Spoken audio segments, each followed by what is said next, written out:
Well, my grandfather was a tiny landlord. Was considered after liberation was considered to be a bad guy. So I know how tough it was when I was a kid. I went to the Hangzhou Hotel, now called Hangzhou Shangri-La Hotel, because that was the hotel can receive the foreign visitors. So every morning for 9 years, I showed them around as a free guide. They taught me English. And I think that changed me. Today, I'm 100% made in China. I've never got a one-day train outside China. And when people talk to me, say, Jack, how can you speak English like that? Why sometimes you talk like an Western guys? I think that was the 9 years. These Western tourists opened my mind because everything they told me are so different from the things I learned from the schools and from my parents. So now I have a habit. Whatever I see, whatever I read, I use my mind. Think about for 2 minutes. You tried to get into 3 colleges. I tried. There is an examination that young people, if you want to go to university, you have to take the examinations. So I failed 3 times. Right. But a lot of fail. I failed for funny things that I failed a key primary school test for 2 times. And I failed 3 times for the middle schools. You will never believe in Hangzhou, my city, there's only 1 middle school that lasts only 1 year. It was changed from primary school to middle school because our graduates of our school, no middle school accept us because we were too bad. Yeah. They would become a middle school. What effect did it have, though, being rejected? Well, I think we have to get used to it. We're not that good. Even today, we still have a lot of people reject us. When I graduated from universities, and before for 3 years, I tried to fill in the universities. So I applied jobs for 30 times, got rejected. I went for a police, they said, no, you're not good. I went to even the KFC. When KFC came to China, come to my city, 24 people went for the job. 23 people were accepted. I was the only one guy. And we went for police. 5 people, 4 of them accepted. I was the only guy that I received it. So to me, being turned down, rejected. Oh, by the way, I told you that I applied for Harvard for 10 times, rejected. I know I'll be rejected. I just don't want to say that. Yeah, sorry now. 10 times you wrote them and said, I'd like to come to Harvard. Yeah, and then I told myself someday I should go teach there, baby. I think that can be arranged. I went back to China with the Seattle dream of the internet. I believe this thing is going to change the world. I believe this thing will be big. But whether whether Jack Ma and his team can be successful, I don't know. I told the team somebody will be successful, but may not be us. We have to work very hard. So it were tough days in China, year 1996, 1997, and we go nowhere because I borrowed $2,000 from my friends and families and relatives together. But we compete with China Telecom. They have money, they have the SOE, they're state-owned business, they compete with us. Finally, they cannot kill us because we want to survive. And we, of course, cannot kill China Telecom. So we had a joint venture. They have a 70%, we have 30%. And I was so stupid. I think they really love us. But they got us because they want to kill us. 7 boss seats, they have a 5, we got a 2. Everything, without even say our idea, say we don't like it. So I said, maybe I should go to Beijing, join the government. Maybe they can help us promoting the internet. So we went to Beijing, joined the MOFTEC, Ministry of Foreign Trade, as a part-time job, contract for 14 months. Working inside, I found government can never, ever promote the internet, make internet business. Because the philosophy of internet is try to develop, how to make other people develop the business. But the government, they want to control at that time. So it's a totally different philosophy. They are smart, they're good people, but they think, how can I make it using internet to manage and control? But we think we should not control, making other people develop. So different philosophy, I think it won't work, so I left. And then during these days, I met Jerry Yang. And then I think, well, no chance in the government, no chance in that, and then I believe we should not give up. So I was in a desperate and think a lot. I said, let's go do it again. So we went back to Hangzhou. I invited the 18 my students and friends in my apartment. Year 1999, February 21st. We took the video. I was talking about the future. People look at me, these guys crazy. 把大家请过来，跟大家共同探讨以后至少5年、10年我们要做的事情。那么阿里巴巴我们将做成怎么样？所有的竞争对手不在于中国，而在于美国的硅谷。如果说第一，我们把阿里巴巴定位，就把它作为国际站点，我们不要把它定位是国内站点。第二个呢，硅谷人的一种拼劲。如果说我们是早上8点钟下班，5点8点钟上班，5点钟下班，这个不是搞高科。我们有这种精神，反正我上下班了 ，OK， 赶紧去其他地方。人家美国人强就强他的硬件，强就强他的，但是玩信息玩软的，中国人的脑袋绝不比人家差。我们在座的所有的人的脑袋绝不比任何人差，这就是我们敢跟美国人斗的劲。如果我们是好的 team， 好的团队，我们自己知道，我相信我们是可以以一当五，这个梦不会破，这个泡沫不会破。我们为后面的3、5年所付出的代价是非常惨重，只有这样的惨重的代价，才会赢得我们未来的取得的成功。那么，目标是2002年，阿里巴巴上市。But most people cannot find jobs. So say, well, if you have an idea, let's do it.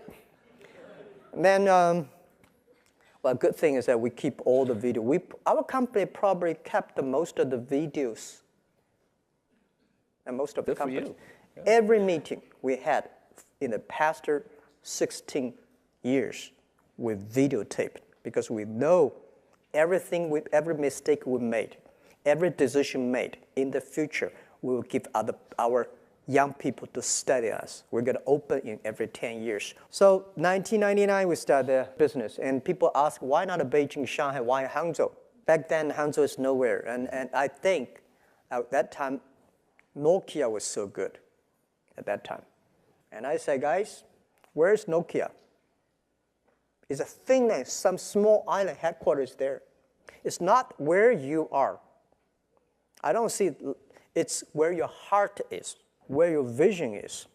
So we said, Beijing, they love SOE, state-owned business. Shanghai, they love multinational companies. IBM, Microsoft, they embrace you. Startup, entrepreneur, forget it, right? So I said, if in Beijing, we're nobody. In Shanghai, we're nobody. If we go back to Hangzhou, we're the only child of the local family. So we started. People don't like it. So many people I talked to at that time for Alipay, they say, this is the stupidest idea you have ever got. But I say, I don't wear the stupid clever as long as people use it. Now we have 800 million people using this Alipay. I'm very thankful for all the investors because 1999, year 2000, and even at the Yahoo time, a lot of people say this Jack is crazy. He's doing something that we don't understand. A lot of venture capitalists give you money because there is such an American model already there. But they say, Alibaba, we don't see this kind of model, right? They say Jack's crazy. Yeah, this is crazy guy. I mean, I remember my first time in Time magazine, they call me Crazy Jack. I think crazy is good. We are crazy, but we're not stupid. If everybody agree with me, if everybody believe our idea is good, we have no chance. You love Forrest Gump. I love Forrest Gump. Well, why do you like him? Simple, never give up. People thinking he's dumb, but he knows what he's doing. And I was very depressed the day, year 2002 or 3 in the States, when a bit earlier than that. I was very depressed when I could not find out a way for the internet. And I watched the movie in my friend's home, Forrest Gump. When I see him, I think, this is the guy we should learn from. Believe what you're doing, love it, whether people like it, don't like it, be simple. And like the word, life is like a box of chocolate. You never know what you can get, right? I never know I would be here talking to you and talking to Charlie Rose. I never know. But today I made it. I told my people in my apartment 15 years ago, guys, we have to work hard, not for ourselves. If we can be successful, 80% of the young people in China can be successful. We don't have a rich father, powerful uncle. We don't have $1 from bank, 1 cent from government. Just work as a team. So what do you worry about? I worry about it today. Young people, a lot of young people lose hope, lose vision, and start to complain. Because we also have the same period. Because when it's not a good feeling being rejected by so many people. We also depressed, but at least later we find that the world has a lot of opportunity. How you see the world, how you catch the opportunity. So, in the Hollywood gives me a lot of inspiration. Do you want your husband to be a rich person, or you want your husband to be a respected person? She said, of course respected, because she never believed, and I don't believe we'll be rich people. We just want to survive. And tell them that if Jack, I don't think in this world there are a lot of people be rejected more than 30 times. If we, the only thing we never give up, the only thing we're like a Forrest Gump, we keep on fight. We keep on changing ourselves. We don't complain. Whether you were successful or not successful, I find that people, when they finish the job, if they make the mistake, if they fail, if they always complain the others, this guy will never come back. If the guy only check himself, yeah, something wrong with me here, something wrong with me there, this guy has a hope. I'm a lucky guy. I would say whether I'm the luckiest guy or unluckiest guy in the world. Unluckiest because I go nowhere. I don't have a privacy. I never thought I could be like that, and people say ugly looking, but I think I'm a unique looking person.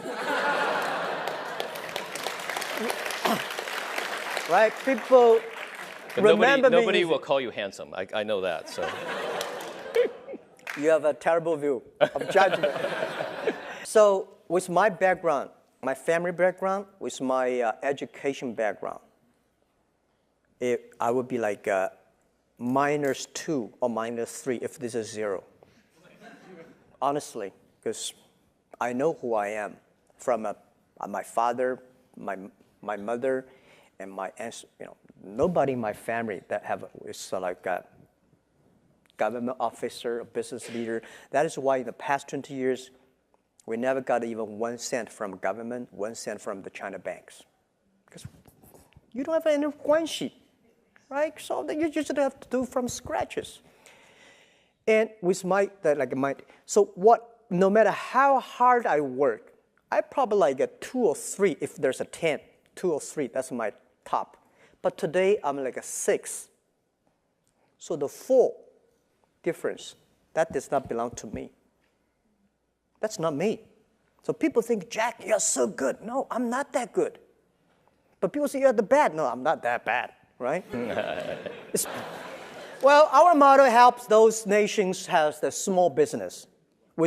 If you have a lot of small business, if you have a poor infrastructure of commerce. The reason why China e-commerce grow faster than American, because the American infrastructure of commerce was so good. You have a Walmart, Kmart, whatever mart everywhere. Because they don't need it. They do. But for us, we don't have that. So when internet comes, we become the main infrastructure. So I said, in America, e-commerce is a dessert. We in China, we are main course. This is why those nations, if your commerce infrastructure is bad, internet e-commerce will be good. And for internet financing, same thing. America, you don't have internet financing, guys. You don't. We China have. Why? Because our financial system in China is too bad. When it is too bad, it's the opportunity. Now China rural areas, we go to the rural helping the villages. Villages, 10 years ago, no chance because people don't use PC. Too complicated to use PC. Today, everybody have a mobile phone. So villagers, e-commerce, internet grows so fast. This is why maybe Indian country like Egypt, those with good population, poor infrastructure, young people, your nation has a great young people, it's a great opportunity. When you have young people, it's growth. But don't mean you have the old people bad, but young people, they are the changer, they're the shapers of tomorrow.